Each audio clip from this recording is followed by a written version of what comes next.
कृपा सिंधु एव च पतितानां पावनेभ्यो वैष्णवेभ्यो नमो नमः। श्री कृष्ण चैतन्य प्रभु नित्यानंद श्री अद्वैत गदाधर श्री वसादि गौर भक्त वृंदा। हरे कृष्णा कृष्णा कृष्णा हरे हरे, हरे Ram Ram Ram Hare Hare. Thank you, Mataji, for joining this class today. I have been given the Nectar of Devotion, chapter 10 and chapter 11. So I would like to put the presentation up. Share. If you can allow me to share my screen. Kirti Mataji. Yes, Prabhuji, I'm just making you the co-host. Sorry about that. Yes, you can do it right now. Okay.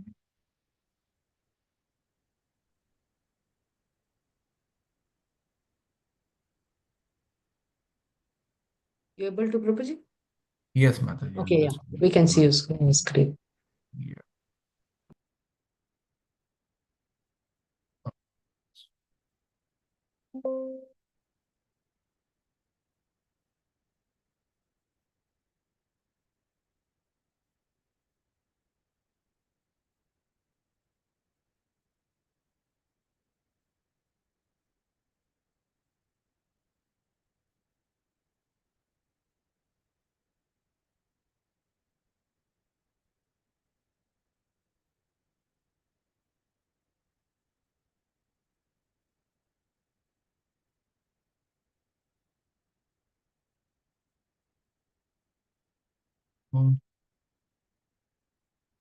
Not sure. Hare Krishna. Is my screen on now? Perfectly, Prabhuji. We can see. Thank you so much. We shall start with two chapters, chapter 10 and chapter 11. So chapter 10 is basically the techniques of hearing and remembering. That's the instruction of our Srila Prabhupada. With the lips, we should be chanting. With our ears, we should be hearing. With our heart, we should be crying out for the Lord like a baby does for its mother. And before we delve further into this, let's pay our obeisances to Shri Radha Madhav.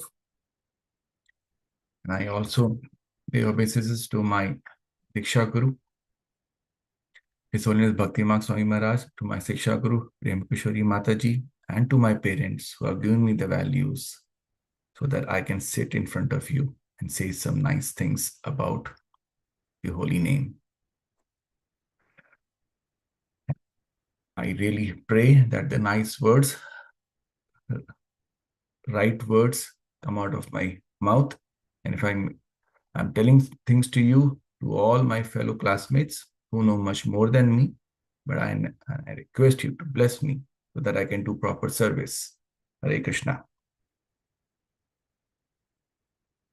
Okay.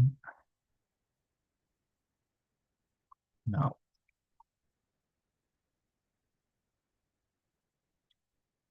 we are, just to recap, in the first layer, we did, the preface in the Bhakti Rasa. Srila Prabhupada gave us the history of Nectar of Devotion and described its purpose, which was to educate and elevate everyone to the position of a pure devotee and to explain the concept of Bhakti Rasa. And Bhakti Rasa is the spiritual pleasure of devotional service, which one can taste by being trained in the science of devotional service. And then we also learned about Mangala Charana and definition of pure devotional service in the introduction. And after giving an overview of the whole book, he gave us the definition of pure devotional service, which is the statement upon which the entire nectar of devotion expands. So in the chapter 1, we did the characteristics of pure devotional service. That is so sublime and satisfying that devotees engaged in Krishna's service don't want anything beside that service, not even liberation of Shalokya. In chapter 2, Lahari Shabda Bhakti, And the wave was divided in two parts. Can I ask someone the two different parts? The two ways of bhakti? Just want some participation. It was Vaidhi Sadhana Bhakti and Ragonaga Sadhana Bhakti. In chapter 2, we did the principles of Sadhana Bhakti. The three categories of devotional service were described and particular emphasis on the Sadhana Bhakti. And then we were in chapter 3, it was discussed the eligibility for accepting devotional service. So is it dependent on any prerequisites? I would really appreciate the cameras to be turned on. Today is a Sunday, so that I don't feel I'm talking to a computer. Anyway, if that's possible. So the prerequisite was advancement in the Vedana Sakti depends on one's level of faith and knowledge of the scriptures. And one is free from the bodily concept of life while having the exclusive desire to serve Krishna. He is qualified to practice pure devotional service. And then came chapter 4. Pure devotional service is free from desire for liberation and sense gratification. We are free from the bhukti and the mukti part. And we all learned through various, stories in the scriptures that the devotees of Krishna in Vrindavan, they rejected all desire for liberation, even personal liberation to Vaikuntha, just to serve Krishna. And in chapter 5, pure devotional service is self-sufficient and independent. And all three things that we are being told: pious birth, purification through Vedic rituals, following Varnashram Dharma. It's a great deal of preliminary qualification. And bhakti is not dependent upon any of these three prerequisites. It's the constitutional position of the living entity. Therefore, both the process of bhakti and eligibility of bhakti are independent of consideration of birth, caste, community, and other processes. And then in chapter 6, we studied the ways to practice devotional service, and Srila Rupa Goswami listed 64 items of devotional service. And we should know the essence of it. Premkushwari Mataji said, it's not that we should learn everything by verbatim, but we should have a proper understanding of all the 64 items of devotional service. In chapter 7, there was the evidence regarding devotional service. The first 18 items of devotional service, and then the 10 pravittis, and then 8 nivrittis. The do's and the don'ts were further explained. In chapter 8, we learned the offenses to avoid. 32 offenses were listed there. 10 offenses against the holy name, which we always recite in our programs, temple programs, before we start the japa session. And in chapter 9, it was further consideration of devotional principles, as mentioned, with the emphasis on deity worship, chanting, and prayer. Now, here we are going to start the chapter 10, which are the techniques of hearing and remembering. So, can I ask a question here? Why do you think hearing is given so much importance in the first limb of bhakti in Kali Yuga? Your personal reflections or your realizations or your understanding, whatever. Can I request the class to please give some idea? Why do you think hearing is given so much importance in the first limb of Bhakti Yoga? Hare Krishna Prabhuji. Hare Krishna Mataji. Because when we hear, that affects our consciousness. Whatever we hear, we sort of become that. So it has a big influence on our character and how we think and how we behave, our outlook and everything. And I also heard when the baby is developing in the womb, first sense organ that develops is, the hearing. So yeah, that's very important.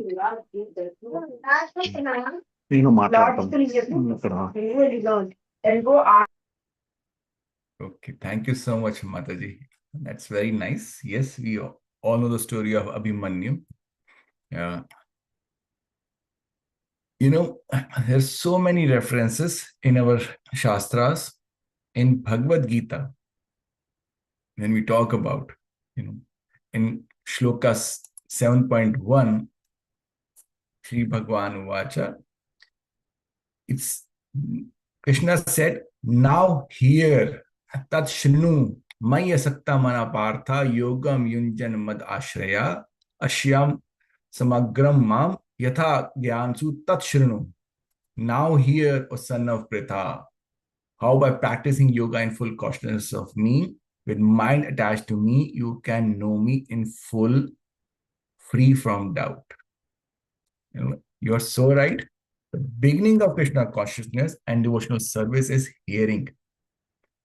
In Sanskrit, it's known as Shravanam. All people should be given the chance to come and join devotional service so that they can hear. Or have you heard of the term ISKCON pubs? I learned this in Montreal during our gathering. Have you heard this term ISKCON pubs? Sorry, this is a little westernized thing. No, Prabhuji. Okay. Anyone? Kirti Mataji. No, Prabhuji, even I'm hearing for the first time. I'm surprised. I want to know. Please explain. This was amazing. This typical North American thing, the pub culture. They said, instead of going there, come to ISKCON pubs. And what is ISKCON pubs? Prabhupada Unlimited Bhagavatam. Amazing. So that's where we go to hear. And this hearing is so very important for progressing in our Krishna consciousness. Even we are away from the Bharatvarsha, we are away from the holy lands. If we are able to associate in a temple with some, holy people, who are from the bona fide, holy sampradayas, it really helps. The one who links his ears to the transcendental vibrations, to the oral receptions, quickly became purified and cleansed in the heart. It's said the Lord Chaitanya has affirmed that this hearing is very important. Cleanses the contaminated soul, that he becomes quickly qualified to enter into the devotional service. And we all know that, shloka from Srimad Bhagavatam, 7.5 and then 23 and 24, Prahlad Uvacha. Can anyone recall? We all have, in the last stage of Bhakti Shastri, we should be all be remembering this. Shravanam Kirtanam Vishnu. Can anyone help me further? Smaranam Pada Sevanam. Archanam Vandanam Dasyam Sakhyam Atma Nivedana. So in Bhakti Shastri, we have, it's very clearly defined. We have learned that in Bhagavad Gita 7.1 and Bhagavatam in 7.5 and 23-24, the Shravanam part is very, very important. The emphasis is laid on here. Okay, so this is a very nice chart that Mataji has prepared. So in this, Lord Krishna explains how to know him in the process of hearing. This was, it's a Lord Krishna, we can understand the absolute truth and the supreme personality of the Godhead. So our realizations, we have three realizations, right? Only Brahman realization, the impersonal, the sunshine part, the partial realization, then the Paramatma realization, localized, sun disk, and then comes the Bhagwan, personality of, supreme personality of God. The example there was, first Brahman was sunshine, Paramatma was sun disk, and Bhagwan, the sun god himself.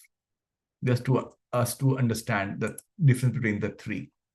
And the living entity, the spirit soul, by different yoga processes, we are capable of elevating ourselves to the stage of self-realization. The first is the Jnana Yoga. We have the Brahma realization, and then comes the Ashtanga Yoga, the Paramatma realization. But these are all partial realizations.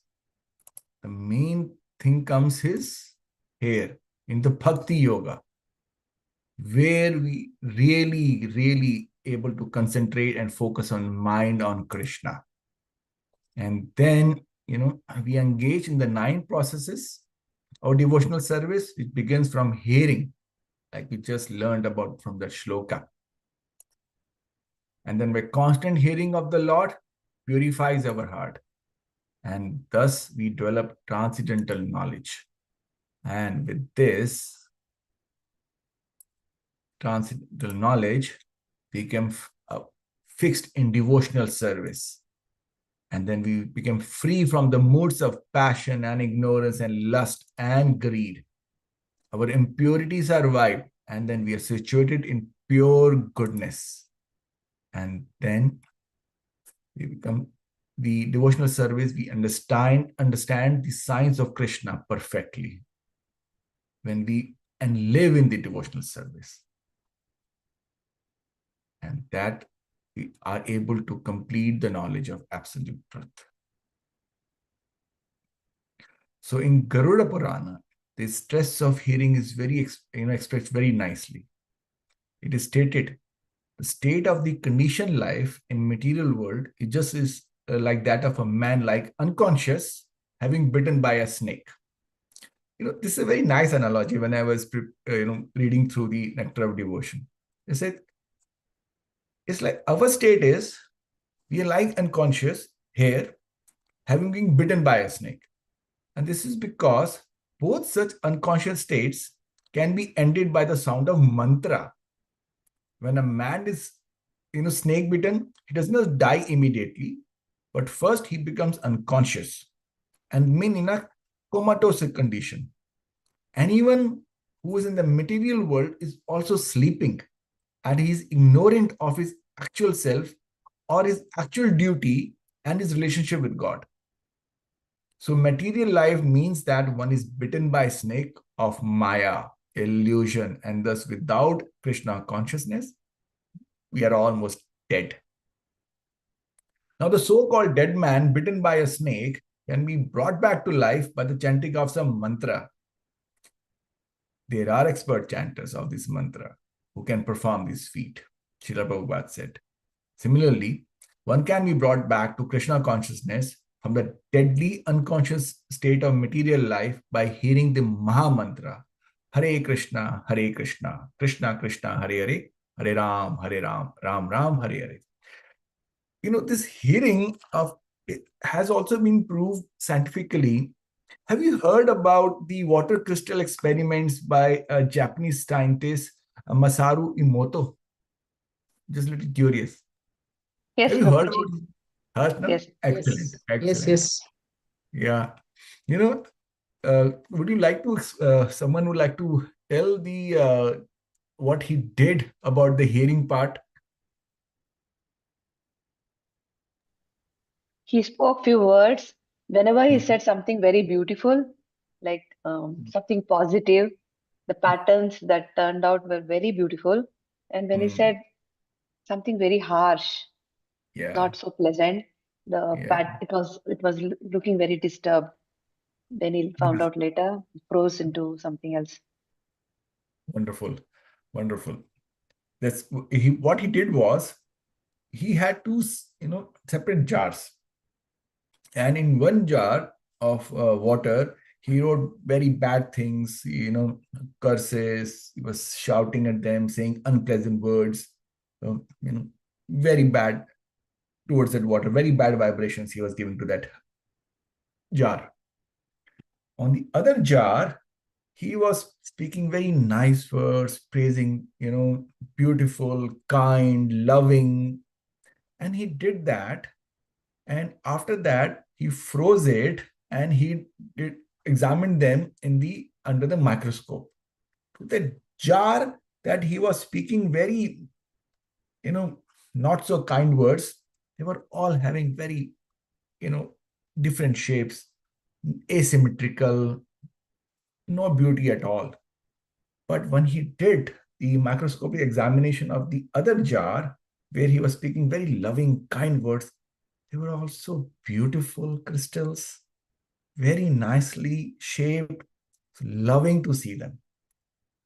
And we humans, we have 70% water in all of us. He was trying to convey that words have power. In Srimad Bhagavatam, in 4.29, and the two shlokas, 39 and 40, it is stated, my dear king, in the place where pure devotees live, following the rules and regulations, and thus purely conscious and engaged with great eagerness to hearing and chanting the glories of the Supreme Personality of Godhead, in that place, if one gets a chance to hear the constant flow of nectar, which is exactly like the waves of a river, one will forget the necessities of life, namely hunger and thirst, and became immune to all kinds of fear, lamentation, and illusion. Such a powerful verse. Such a powerful verse. And the techniques of the hearing and remembering, these are mentioned in the chapter 10, are first in the hearing is Nama Shravan, and then Charitra Shravan, and then Gunadi Shravan. There is a story also I will share with you, later in the class. We learned about that. In the Charitra Shravan, we become free from hunger, thirst, and lamentation.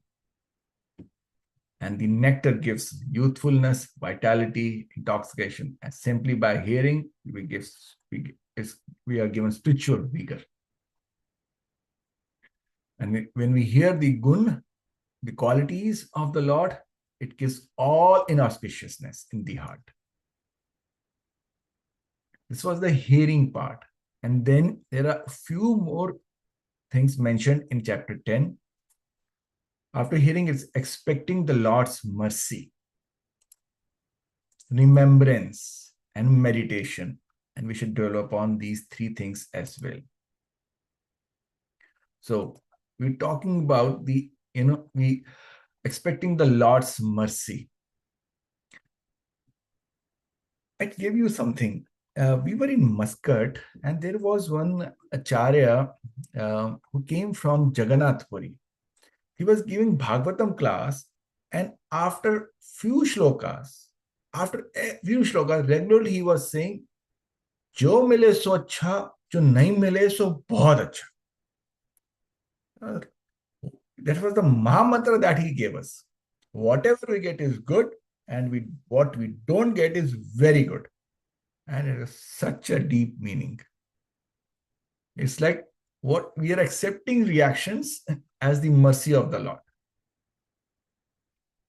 In the 10th canto, 14th chapter, in Srimad Bhagavatam, in verse 8, it is said, my dear Lord, any person who is constantly awaiting your causeless mercy to be bestowed upon him and who goes on suffering the resultant actions of his past misdeeds, offering you respectful obeisances from the core of his heart, is surely eligible to become liberated, for it has become his rightful claim.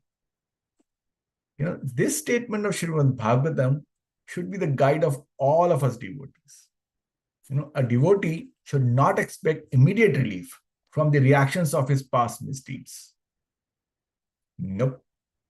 This is our prarabdha. No conditioned soul is free from such reactionary experiences, because material existence means continued suffering or enjoying of past activities. If one has finished his material activities, then there is no more birth. But this is possible only when one begins Krishna conscious activities, because such activities do not produce reaction. Therefore, as soon as one becomes perfect in Krishna conscious activities, he is not going to take birth again in this material world. And a devotee who is not perfectly freed from the resultant actions should therefore continue to act in Krishna consciousness seriously, even though there may be so many impediments. And when such impediments arise, he should simply think of Krishna and expect his mercy. That's so important. Expecting Lord's mercy. That is our only solace. And if the devotee passes his days in that spirit, it is certain that he is going to be promoted to the abode of the Lord. And by such activities, he earns his claim to enter into the kingdom of the Lord. The exact word used in the verses, you know what? Daya bhak. Daya bhak. In our bhag, daya. That basically refers to like a son becoming the lawful inheritor of the property of the father. In a similar way, a pure devotee who is prepared to undergo all kinds of tribulations in executing Krishna consciousness duties becomes lawfully qualified to enter the transcendental abode.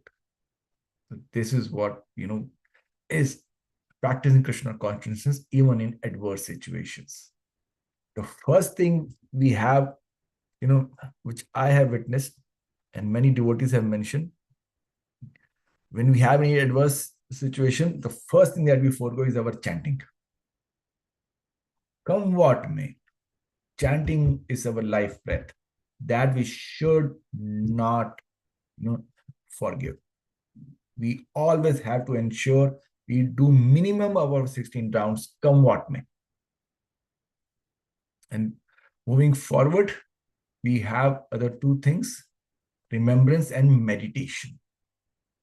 In the remembrance, we can, dhyan, there are 4 types. Rupa dhyan, guna dhyan, krida dhyan, and seva dhyan. Okay. We discuss this. And whatever the suffering that we, it can be transformed into opportunity of the sadhana bhakti. And we got 2 ways. Accept it as a mercy, knowing, sometimes we deserve more. And we need that attitude. Whatever Krishna is giving me is for my own good. And then you talk about the remembrance part. Some way or the other, if someone establishes in his mind his continuous relationship with Krishna, this relationship is called remembrance. And this remembrance, there's such a nice statement in Vishnu Puran, which is where it is said, simply by remembering the Supreme Personality of Godhead, all living entities become eligible for all kinds of auspiciousness. Therefore, let me always remember the Lord who is unborn and eternal. And in the Padma Puran, the same remembrance is explained as follows.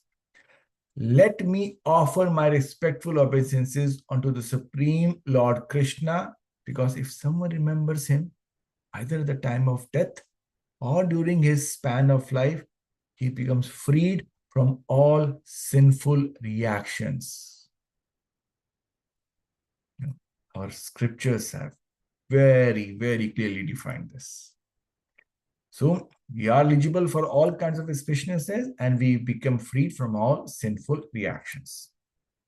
Now comes part, the meditation.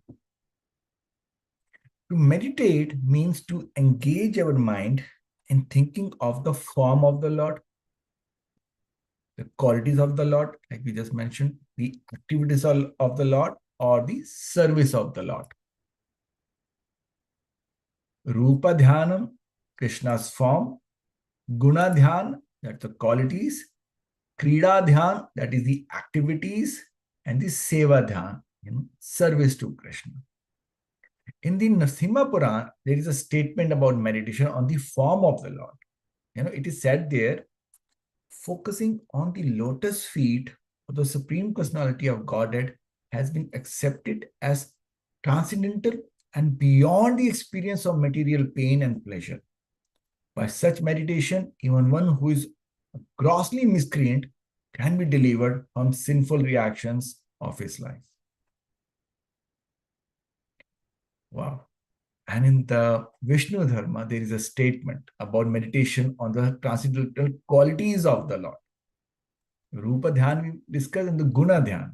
It says, persons who are constantly engaged in Krishna consciousness and who remember the transcendental qualities of the Lord become free from all reactions to sinful activities. And after being so cleansed, they became fit to enter into the kingdom of the Lord. In other words, no one can enter the kingdom of the God without being freed from all sinful reactions. And one can avoid sinful reaction by simply remembering the Lord's form, qualities, pastimes, etc. This is our purification process. We all are in Bhakti Shastri course trying to understand whatever happens to us for a reason, happens to bring us close to Krishna. This is our purification process. And in some of the Puranas, the evidence is simply given, on the meditating on the devotional activities. And one can achieve the desired result, and we have to, we can see face to face Krishna. There's a story. I want to give you a story like I mentioned here. Have you, let me ask, do you know the story of South Indian Brahmana who burned his fingers while mentally cooking? Yes, Prabhu. He was making kheer, I think. Then he wanted to, in his mind, that is. Yeah. And then he was trying to see if it is hot or what. And then he put his finger, it burned. And when he actually it manifested on his finger, though it was in his mind, there was burns. True. Yeah, Very burns. nice. Very nice. It was such a amazing story that is mentioned in the Nectar of Devotion itself. That he was very self-satisfied Brahmana. He was not rich. He was, he didn't have sufficient money or opulence, but thing was, he accepted this. He was not at all sorry for his poor material position. And he used to live very peacefully. That was the best part. The preface of that story. He was calm. He was accepting. And he was very open-hearted. And sometimes he went on to hear some lectures delivered by some great realized souls. And in one such meeting, he was very faithfully hearing about Vaishnava activities. He was informed that these activities can be performed even by meditation. That's why the story is mentioned here in the meditation part. Okay, so he said, okay, because the Brahmana was not very well-to-do financially, he decided that he would simply meditate on the grand royal devotional activities. And, sometimes what he used to do, he would take his bath in the river Godavari there. And after taking his bath, he would sit in a secluded place on the banks of river. And by practicing yoga and exercises of pranayama, the breathing exercises, he would concentrate his mind. That's the, the beginning. With the focus, these breathing exercises, exercises that we do, we fix our mind on a particular subject. He started focusing. He used to do different, yoga postures and all. And quite ordinary persons, like us, with this pranayama, we can fix our mind and we can remember the Lord. And similarly, this Brahmana was also doing that. He used to fix his mind on the form of the Lord.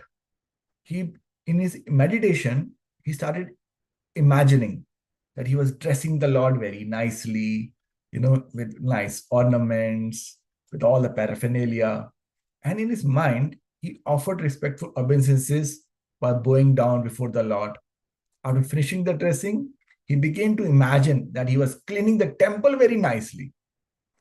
After cleaning the temple, he imagined that he has, many water jugs from the different rivers filled with all holy water. So he collected you're from Godavari, from Ganga, Yamuna, Narmada, Kaveri. So he was, when we prepare our Achman, we also, recall all the rivers. He was also doing that. It was all in his mind.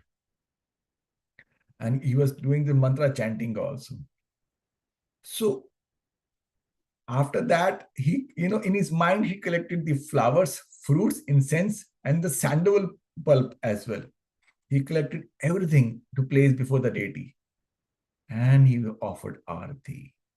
And with the regulatory principles, he finished all these activities in the, correct worship method. He was doing it daily and for many, many years actually. And one day Brahmana imagined that he has prepared some sweet rice with milk and sugar. And he offered, that preparation to the deity. But like Mataji, you said, he was not satisfied with his offering because that sweet rice was prepared very recently and it was very hot. And I was given to understand that sweet rice should not be taken hot. The cooler the sweet rice, the better it is.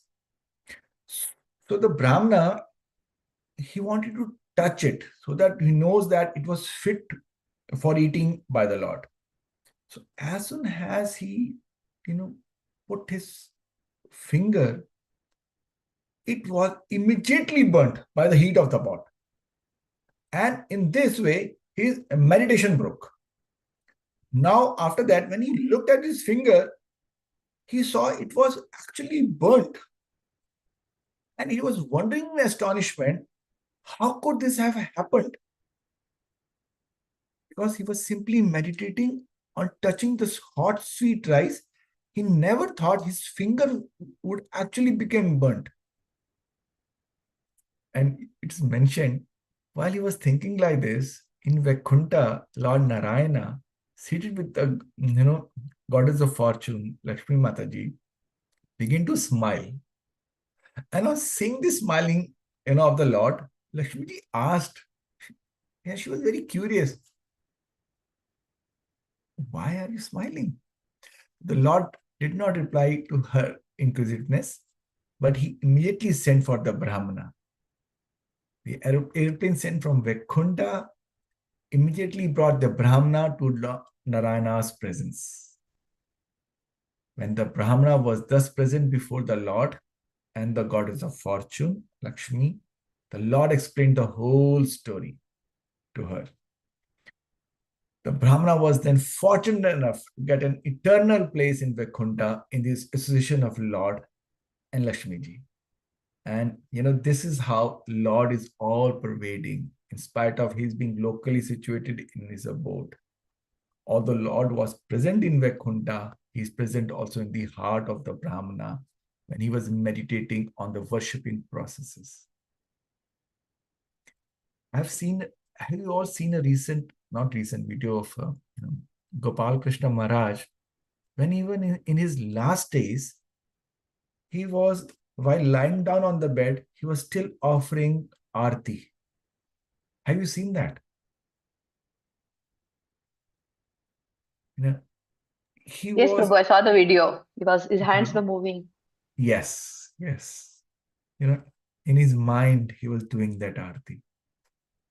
And when I relate these two things, I said, wow, what a pure devotee he was. Even in that stage, he was not letting go his devotional service. Jayapataka Swami Maharaj, he is in such a tough situation medically, but he is not giving up his devotional service. He is still traveling, still doing preaching. And these are some exalted devotees in our ISKCON that we get a lot of inspiration from. So moving forward, in the chapter 9th, we had this further consideration of devotional principles. And in chapter 10, we learned through the different techniques of hearing and remembering. And so we had 4: hearing, humility, mercy, consciousness, remembrance, and last we heard was meditation, 5. So which of these practices, can I ask, are easiest for you and which are the hardest? Easiest is hearing, then meditation is the hardest because we have to keep bringing our mind back. I think so. I feel like that. Hare Krishna. Thank you. Anyone else would like to share? Shiva Shrinavas Prabhu. Hare Krishna. Yes, bro. Prabhu, I just want to, we learned about hearing, humility, Yeah. mercy, consciousness, remembrance, meditation. So which of these practices are easiest for you and which are the hardest? Yeah, these are in a sequence, bro, as per my understanding. Like through hearing, we remember Krishna, all the activities, everything. When hearing becomes more and more focused, it becomes meditation. So it is like there are different stages. Sravana Dasya. There are some intermediate stages which I don't recollect immediately. And Smarana Dasya. Next is Samadhi. Like these are various stages of hearing where our hearing becomes intensified, multiplied. The more it is focused, gradually, one of the stages is meditation. And So, as you said, like humility, that is the basic quality with which we need to approach the hearing. Otherwise, hearing will not go into our heart, no transformation. So these are like what you said are like in a sequence which have to be included when we approach hearing from the spiritual perspective. This is my understanding, bro. very nice. But my question is more to your personal part. Yeah, the basic thing Which is is the hearing. easiest for you here and which is Yeah, the toughest? toughest in the sense that that is what I would like to share is like if more and more hearing is intensified, it gradually leads me to meditation. So right now, I'm at a basic level of hearing. So gradually, sometimes I try to recollect what I heard occasionally in a day and try to apply that. So for me, hearing. Hearing is the easiest part. And the toughest part? I don't say like it is the toughest part. I'm in the process to achieve meditation. I can say like that. Very nice. Okay. Anyone else would like to share? Which of the practices are easiest for you and which is the hardest? Kirti Mataji, Ambika Mataji, some realizations from either of you?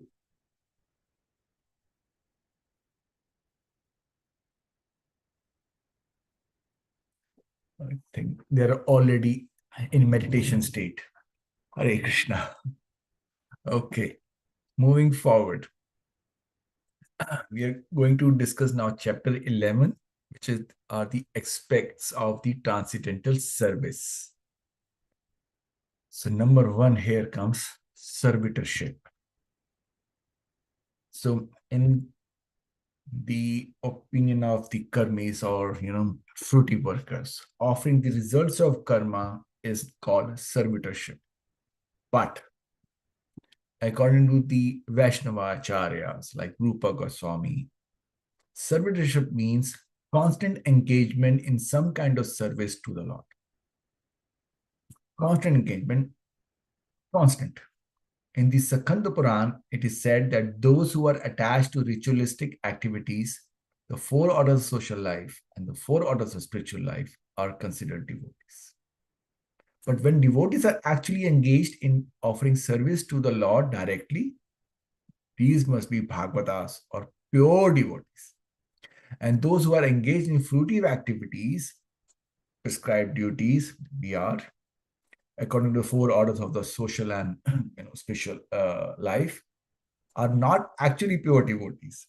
But still, because they are offering the result to the Lord, they are accepted as devotees. And when one has no such desire but acts spontaneously out of love of God, such a person must be accepted as a pure devotee. The combined souls who have come into the contact with the material world, the conditioned souls rather, I should say, who have come in contact with this material world are all or more more or less desirous of lording over the material nature. The system of varnashrama and the prescribed duties under the system, they are so designed that the conditioned soul may enjoy the material world according to his desire of sense gratification and at the same time gradually become elevated to spiritual understanding. So under these prescribed duties of varna and ashrama, there are many activities which belong to devotional service in Krishna consciousness. And those devotees who are like householders accept Vedic ritual performances as well as the prescribed duties of devotional service because both are meant to satisfy Krishna. And so when a householder devotees perform some Vedic ritualistic activities, they do so only to satisfy Krishna. As we have previously discussed, any activity aimed at satisfying the Lord, the Supreme Personality of Godhead, is considered devotional service.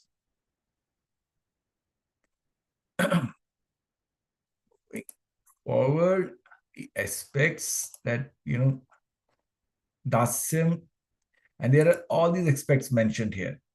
Friendship, surrendering everything to the Lord, and offering the favorite article. In the servitorship, there are forms like karma arpanam. We offer our activities. And then we also have kana karvyam, servicing in the mode of personal assistant. Or that, all the fruits of our occupation, we just offer it to the Lord. We do our duty in that mood, that whatever it is, we just offer it. And then our karma comes before bhakti. And if we do not practice our pure devotional service, is sadhana or bhakti. But if we offer our fruits of occupation, then we are freed from the reactions. We all know the 9 main activities of devotees. And it's non-own proclivity, but what Krishna desires. Whatever Krishna you say, we will do. Whatever we do, we just offer our results to you, and that becomes our pure devotional service. And then when we serve in the mood of a personal assistant, we develop a deeper concentration in the mood of servitude. And we are liberated even within this material world. Let's talk about devotional service in friendship. Sakhyam. So this is, the friendship can be divided into 2 categories. The first one, to act as a confidential servant of the Lord. And the other is to act as a well-wisher of the Lord. The devotee who has confidence in devotional service to the Lord systematically follow the rules and the regulations with the faith that he will achieve the platform of transcendental life. The second type of devotional friendship is to become a well-wisher of the Supreme Personality of Godhead. In the Bhagavad Gita, it is said that the Lord accepts a preacher as the most dear servant. That's why we are getting trained for in Bhakti Shastri. So anyone who is preaching the confidential message of the Gita to the people in general is so dear to Krishna that no one can be equal to him in the human society. In Mahabharata, Draupadi says, "My dear Govinda, your promise is that your devotee can never be vanquished." And I believe in that statement. And therefore, in all kinds of tribulations, I simply remember your promise and thus I live. Draupadi and her 5 husbands, the Pandavas, they were put to severe tribulations by their cousin Duryodhana as well as by others. The tribulations were so severe that even Bhishma Deva, who was a lifelong brahmachari and a great warrior, a strong person, he would also sometimes shed tears thinking of them. He was always surprised that although Pandavas were so righteous and Draupadi was practically the goddess of fortune. And although Krishna was their friend, still they had to undergo such severe tribulations. Though their tribulations were not ordinary, Draupadi was not discouraged. She knew because Krishna was their friend, ultimately they would be saved.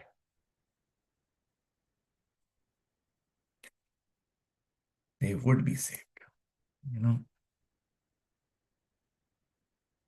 So, and then we also talk about Atma Nivedanam, surrendering everything to the Lord. Regarding, complete self-surrender.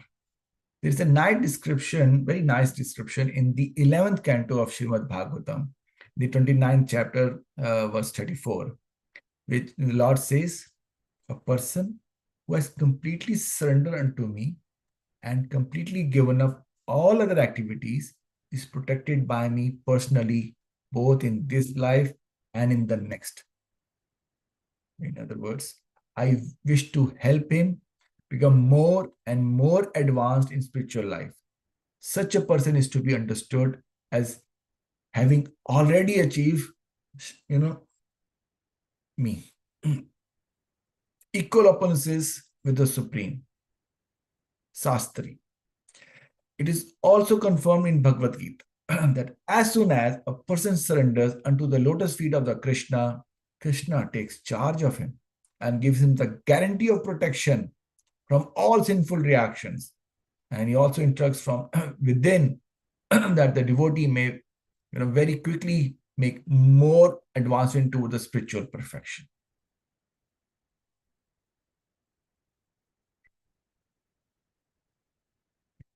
You know the Yamunacharya prayers, but all types of self-concepts identified in favor of Krishna. Moving forward here,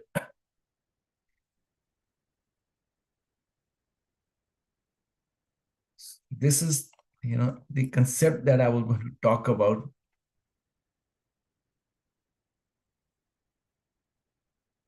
We also, in this chapter, there's a mention about offering your favorite article to Krishna and performing all endeavors for Krishna.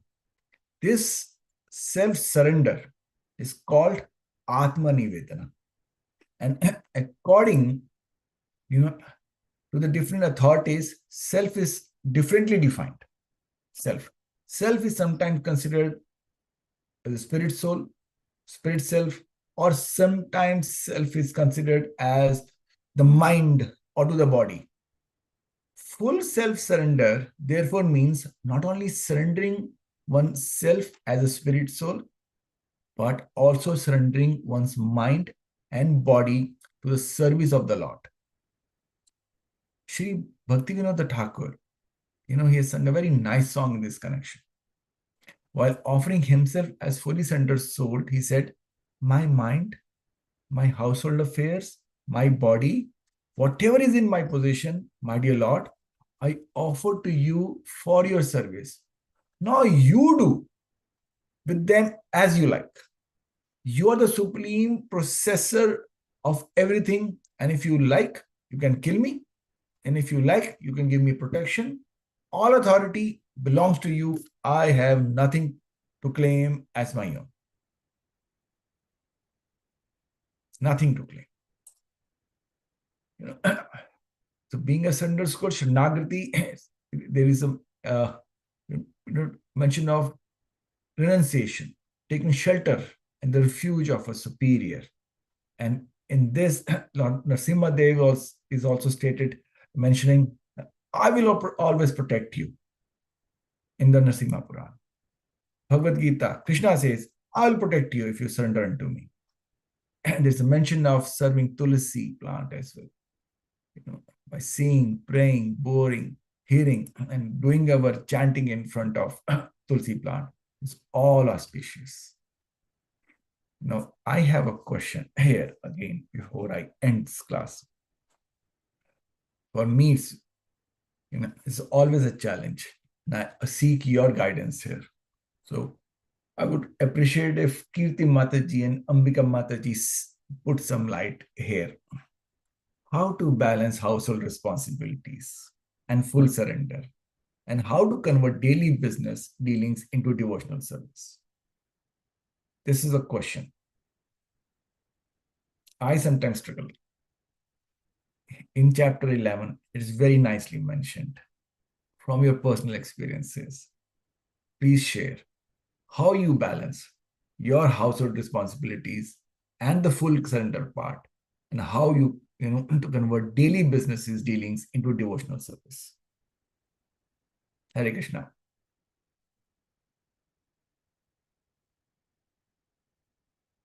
Or anyone else.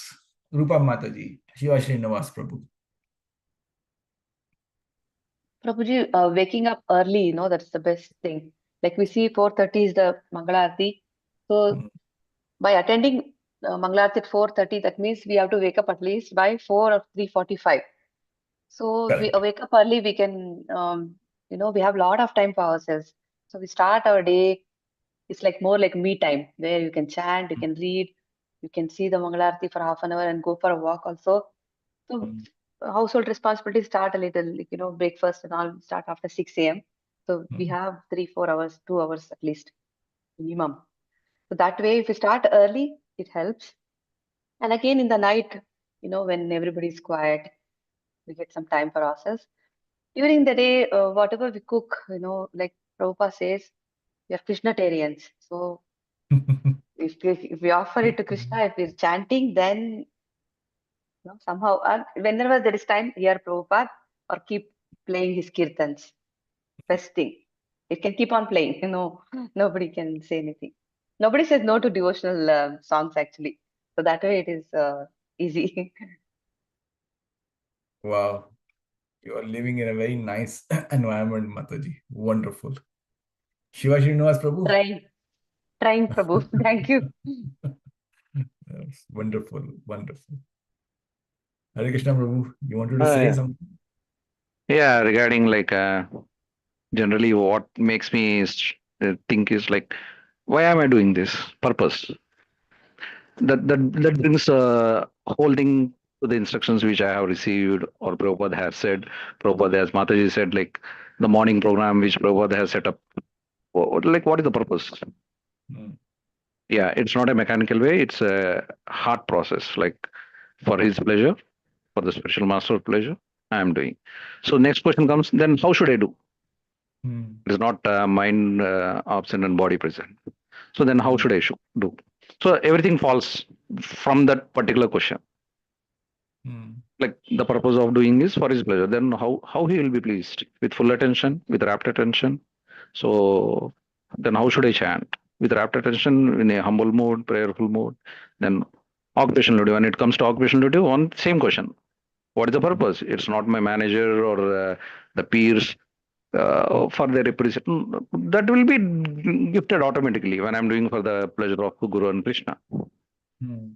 So closing the day with a gratitude journal very clearly, like whatever has come, it is by the mercy of Guru and Krishna. It's not my credit. I know what I am.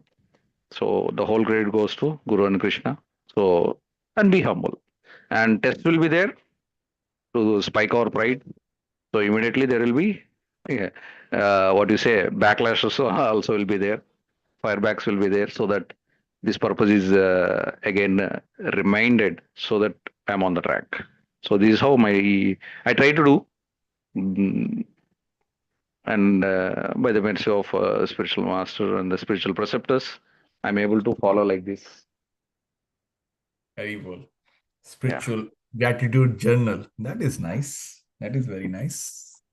That's very nice. Good takeaway. Thank you. I think Ambika Mataji and Kirti Mataji, I'm not sure they are in a position to speak. But with this, we are coming to the end. So any questions, realizations, corrections, please feel free to share. This was my service on chapter 10 and 11. I really enjoyed learning this. And once you do chapter 10 and 11, you go through the earlier chapters also. It's beautiful. Nectar of devotion. Series really deep.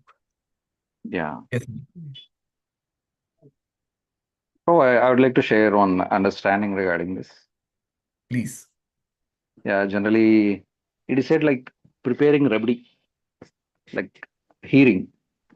Hearing is like preparation of rabdi with careful attention, proper flame, slow and steady, and preparing rabdi for the Lord. So it takes time.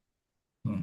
The complete output becomes like this is a gradual process. Hmm. Initially, it will be full of water, full of Hmm. milk. Slowly, it becomes thickening, thickening, thickening, thickening. Finally, we get the rabdi. Hmm. So, finally, is the samadhi stage. That is the ecstatic, pure love of Godhead, fully Hmm. immersed in the his pastimes, constantly meditating on that.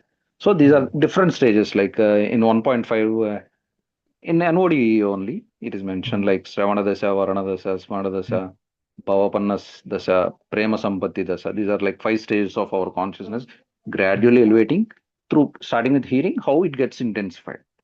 Hmm. Yeah. So generally, I heard from Vaishnavas like they say, how much careful you should be with Rabdi. Small inattention, it gets burned. Hmm. So our hearing also is same like that. Small inattention here and there. So one day hearing is missed, our consciousness will be lost. Oh, yes. Yeah. A man is product of his environment. Definitely. So, and one more thing is, Hmm. sometimes we fail to apply what we hear. What we hear, sometimes we fail to apply. So, the reason behind this is we're not hearing through a relationship. So, our Hmm. hearing is done. If we see all the examples from Shastra, either Parikshit Maharaj, even Srila Prabhupada, Bhaktisiddhanta Saraswati Thakur, everyone, they heard in relationship with the spiritual master or the spiritual Hmm. preceptor, Prahlad Maharaj or Dhruva Maharaj. So, Hmm. when we hear in relationship, we'll apply for his pleasure. Hmm. So, like, uh, Prabhuji, is recording is still on or how is that? Let me stop sharing this. Mata, Kirti Mataji, can we stop the